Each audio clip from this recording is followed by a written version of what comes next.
Welcome to my channel Tamanna's cooking and more and আসসালামু আলাইকুম। আশা করছি আল্লাহর রহমতে সবাই অনেক অনেক বেশি ভালো আছেন, সুস্থ আছেন। আপনাদের সাথে আছি বরিশাল থেকে তামান্না। আজকে আপনাদের এমন একটি রেসিপি দেখাবো যে বাচ্চাদের ভাত ডাল ডিম খাওয়া তার কোনো চিন্তাই করতে হবে না, অনায়াসেই খেয়ে নেবে। কোনো বাসি ভাত দিয়ে নয়, গরম ভাত ডাল ডিম দিয়ে আজকে আপনাদের বাচ্চাদের জন্য একটি স্বাস্থ্যকর নাস্তা দেখাবো, যেটা আপনারা সন্ধ্যা বা বিকেলের নাস্তায় বড় থেকে ছোট সবাই খেতে পারবেন। আমার এই সহজ রেসিপিটি যদি আপনাদের ভালো লাগে তাহলে লাইক কমেন্ট শেয়ার করে সাথেই থাকবেন। ফেসবুক পেজ থেকে দেখলে পেজটি ফলো করে দিবেন, ইউটিউব থেকে দেখলে চ্যানেলটি সাবস্ক্রাইব করে দিবেন। তাহলে সবার আগে নোটিফিকেশন আপনিই পেয়ে যাবেন। অনেক কথা হলো, চলুন তাহলে রেসিপি শুরু করা যাক। প্রথমে একটি বাটিতে নিয়ে নিচ্ছি 1/4 কাপ মসুর ডাল। এই ডালটাকে আমরা পানি দিয়ে 2 ঘন্টার জন্য ভিজিয়ে রাখবো, কারণ ডালটা যত ভালো ভিজবে আমাদের রেসিপিটা তত ভালো হবে, এজন্য 2 ঘন্টার জন্য ভিজিয়ে রাখবো। এরপরে নিয়ে নিচ্ছি একটি পাত্র, নিয়ে নিচ্ছি 2 কাপের মতো ভাত। আর এই ভাতটা অবশ্যই গরম ভাত নিতে হবে। আর ওই যে 2 ঘন্টা ভিজিয়ে রেখে ভালোভাবে ডালটা ধুয়ে পরিষ্কার করে ভাতের সাথে নিয়ে নিচ্ছি। আর নিয়ে নিচ্ছি 2 টো ডিম।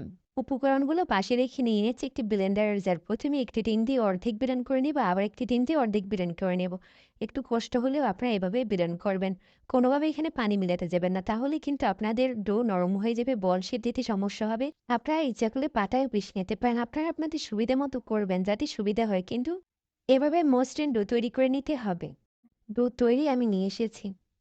দেখুন, কোনো লাম্পস নেই। পুরোপুরি মসৃণভাবে তৈরি করেছি। এই ডোয়ের সাথে এখন মিশিয়ে নেব 1/4 কাপ ময়দা, স্বাদ অনুযায়ী লবণ। আপনারা যদি এটা স্পাইসি করতে চান তাহলে এখানে মরিচ গুঁড়ো বা অন্য স্পাইসি করার জন্য যা দরকার আপনারা দিয়ে নিতে পারেন। আমি দিচ্ছি না, কিন্তু দিলে কিন্তু স্বাদ বাড়বে।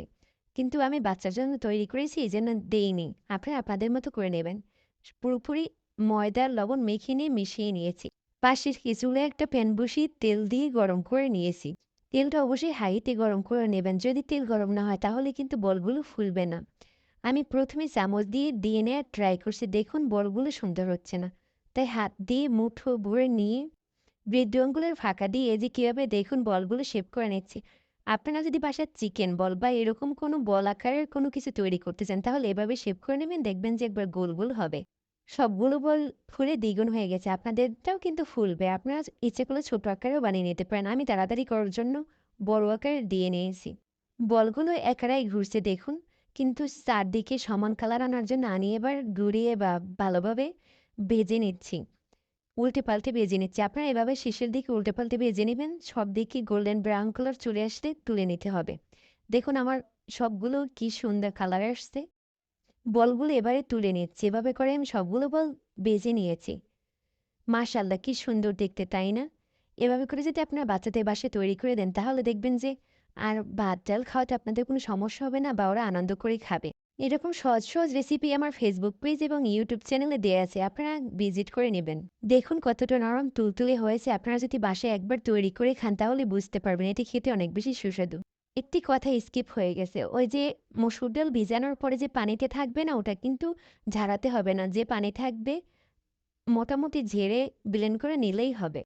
যদি কোনো রেসিপি জানতে চান বা জানাতে চান তাহলে কিন্তু কমেন্ট বক্সে লিখে জানাতে পারেন। রেসিপি ভালো লাগলে একটি লাইক দিয়ে যাবেন, কমেন্ট করে যাবেন বা শেয়ার করে অন্যদের কাছে পৌঁছে দেবেন। আপনাদের একটি লাইক কমেন্ট বা শেয়ার আমার কাজ করার উৎসাহ আরও অনেক বাড়িয়ে দেয়। আজকের রেসিপি এ পর্যন্ত। সবাই অনেক অনেক বেশি ভালো থাকবেন, সুস্থ থাকবেন। আমার পরিবারের জন্য দোয়া করবেন। ফিরে আসবো নতুন কোনো রেসিপি নিয়ে।